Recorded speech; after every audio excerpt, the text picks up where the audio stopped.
We usually avoid difficulty whenever we can, but I try to do something difficult every single day. In this video, I'll explain the 3 main reasons behind why I've chosen this approach. And by the end, perhaps you will be inspired to do something difficult today yourself. So, let's dive in. This circle right here is where most people are operating. This is our comfort zone. Everyone has one and we like being in it. Usually it looks something like this. Going to school or a job where we do what is required of us to get by, but not necessarily more than that. Getting quick dopamine fixes throughout the day on our phones or other devices. Spending weekends hanging out with the same people we've always socialized with. Holding on to the same beliefs we had for years and failing to consider different opinions. Basically, it means taking the path of least resistance. Life becomes a predictable routine with no real challenges and we find ourselves stagnating. And it's easy to understand why the majority of people stay here for most of their lives. As the name implies, it's comfortable here since we're not pushing ourselves. At a first glance, there seems to be nothing wrong with that. Why would we voluntarily put ourselves in a position of struggle if we don't have to? But if we only live our lives in the comfort zone, we might be unknowingly doing ourselves an injustice. You see, while our comfort zone is indeed comfortable, it also has one big downside. People who are stuck here for too long don't just stagnate, but they often regress backwards as well. When you're doing the same things the same way over and over, the comfort zone itself begins to shrink. The things that you were comfortable with before are now less comfortable. Let me give you an example. Someone who is socially anxious and is afraid of social interaction usually doesn't like the idea of meeting new people. Experiencing that is outside their comfort zone. So instead they prefer to spend their time alone, or if they do socialize, it's with people they already know well. And that's fine. But let's say this person starts spending less time with their current friends and even more time alone. Slowly, their current comfort zone will become smaller. Because they don't confront their fear, the fear becomes even bigger. And even the idea of calling up their current friend group might become more difficult. So you can see how paradoxically, giving into current comfort can lead to future discomfort. When a muscle isn't used for a longer period of time, it atrophies and gets smaller because there is no reason for it to stay big. The same happens when we don't challenge ourselves. We become less capable of handling the obstacles that life throws at us. And that is the first reason why I try to do something difficult every day. I don't want to stagnate, and I don't want the things that I'm comfortable with now become uncomfortable in the future. However, when we push ourselves and do something that is a little more difficult or challenging for us, we leave the comfort zone. Then we enter the growth zone. This is where we struggle and we might feel like incompetent fools, but this is exactly where all real progress is made. And you have probably noticed this yourself. When working out at the gym, you don't improve if you simply lift the same weight every time. When learning a new language, you're not advancing if you only practice what you already know. To improve and see progress, you have to leave the comfort zone and increase the challenge. That might mean increasing the weights on your lifts or reading something new and trying to recall that information without help. Yes, it will be uncomfortable, yes, you will struggle, and yes, you will probably feel like an idiot. But doing anything worthwhile requires you to go through this because the things that have the biggest payoff always feel difficult in the moment. There's no improvement without challenge. Remember that. Of course, the comfort zone isn't just one single zone for everything. We have multiple zones. You might be pushing yourself in some of them, stagnating in others, and even deteriorating in some. For example, you could be regressing backwards with your social skills, stagnating with your work, but pushing yourself to the limit at the gym. It's up to each of us to identify which zone needs more work. And it's completely fine to stop progressing in some areas if you're happy with where you are. There's no need to push yourself at everything you do. But if you're not happy with where you are, there are a few ways to go from comfort to growth. You probably already have a certain area in mind where you're kinda stuck and want to improve. There are 3 ways to go about it. The first way is by doing it more consistently. The second way is by doing it more intensely. And lastly, the third way is by doing it for longer periods of time. All 3 of them will increase the difficulty of whatever you want to improve on. I think they're mostly self-explanatory, but I'll quickly go over them using running as an example. Firstly, doing it more consistently simply means that instead of running 3 days a week, you try to raise it to 4 days. Since you're doing it more often, it becomes more challenging. But this also helps consolidate the behavior and makes it more likely for you to do it in the future as well. Secondly, doing it more intensely means that you do a more potent version of what you usually do.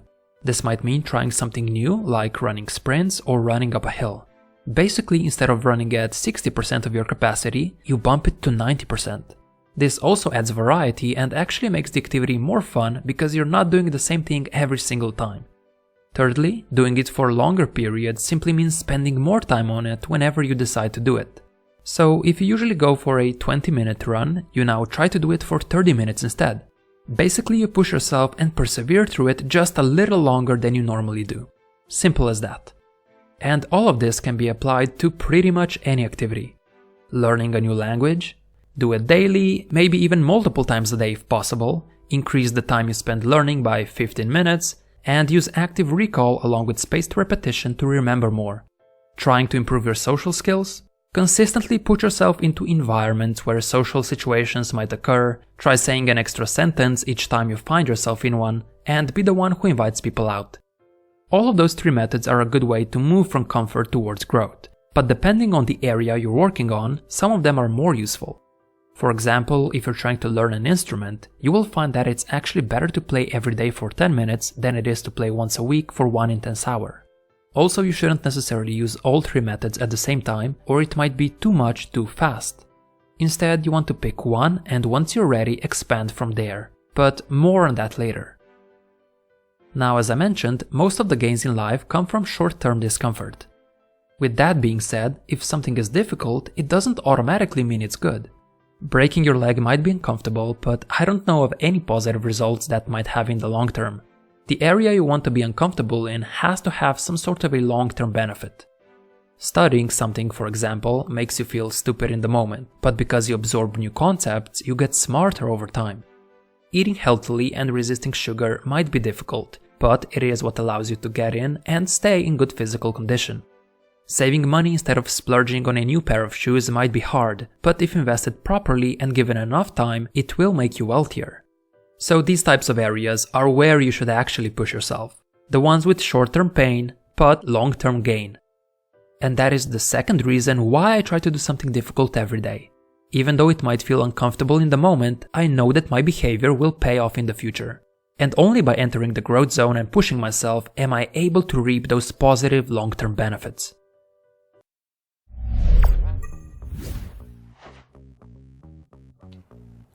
Dominance, influence, steadiness, conscientiousness. Comfort zone, they just might pass the growth zone and go straight into the danger zone.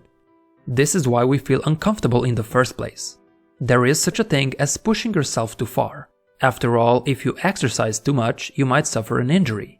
If you work too much, you might experience burnout. And discomfort is actually a very useful alarm preventing you from getting hurt, as such an injury would likely set you further back.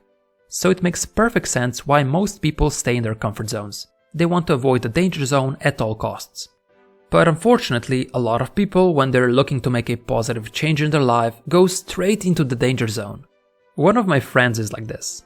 A few years ago, he wanted to improve his physical health. With newfound motivation, he joined the gym and made a commitment to lift weights 5 times a week.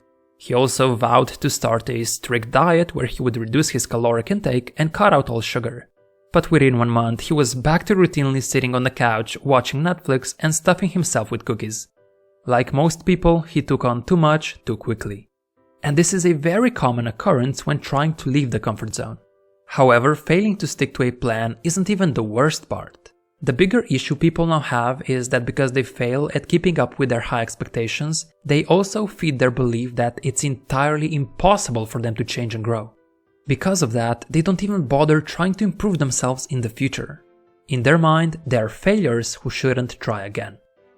So, what's the solution here? How do we make getting out of the comfort zone easier so we can operate in the growth zone, but at the same time avoid the danger zone?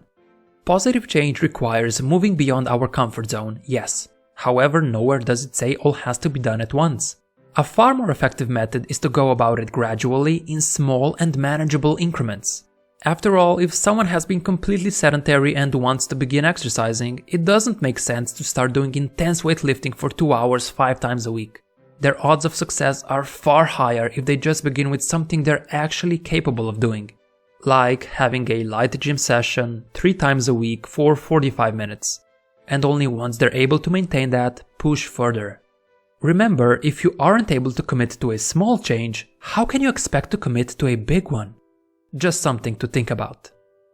Another benefit that comes from doing it gradually is that you create a positive feedback loop. Since you're actually able to do what you set out to do, you give yourself evidence that you can indeed improve and change. And this proof of progress, even if it's small, makes you feel really good and more confident in your abilities. This in turn fuels persistence to push through more challenges further down the path. Basically, success starts to feed on itself and you keep pushing further out of the comfort zone. Also, when you get a positive feedback loop going in one area, it tends to slowly spread to other areas. And this is the third reason why I try to do something difficult every day. Whenever I'm able to do something outside my comfort zone, even if it's just by a little, it kickstarts this positive feedback loop. And just like falling dominoes, success fuels further success. Mostly medium होता था वो electronic होता था. Electronic हम कह सकते हैं जी, TV के ऊपर जो एड्स आते थे या रेडियो के ऊपर. That being said, you shouldn't push past your comfort zone all the time. When I say I do something difficult every day, don't mistake this for me trying to expand in every single area on a daily basis. I might be pushing myself in 1 or 2 areas, but during that time I return back to the comfort zone in other areas.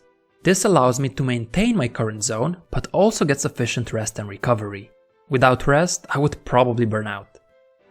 Yes, over time you want to grow, but you also want to give your comfort zone time to catch up to the new demands. This graph is a rough example of how I believe it should look like. First, you expand your comfort zone by doing something difficult. But you don't keep expanding indefinitely. Instead, when it starts feeling too overwhelming, you lower the difficulty and retract only slightly above what your comfort zone was before. This allows you to get used to the new layer and you let your comfort zone catch up to your new demands, which prevents you from burning out. Only once you've adapted to the new demands and you feel like you're ready to improve again, you push past your new comfort zone. Just like before, once you feel like it's too hard, you retract slightly above the previous point. Essentially, you're consistently challenging yourself, but also coming back for air when it gets too difficult. And you can repeat this process until you reach the level you want to be at. Another way to look at it is to think about the comfort zone as a place of temporary refuge, but not a permanent residence. As you can see, the point of this video isn't to overexert yourself until you can't go any further. Rather, I'm trying to convince you to find a worthy challenge in hopes of bettering yourself at things you care about. Unfortunately, a lot of people give up at the first taste of failure or discomfort and they never see what they're actually capable of. If you never push yourself to the limit, how can you know where your limit is? Only those who consistently push past their comfort zones and embrace the struggle are able to reach their true potential. So I encourage you to do something today that you find slightly more challenging. Read a few more pages, do a few extra reps at the gym, learn some new words. Try to do something difficult today, and I assure you that you'll become better than yesterday. Video and want to see more like this, make sure to hit that like button. Your support means a lot to me and it helps the channel grow. Anyway, thank you for watching till then. See you in the next one as well.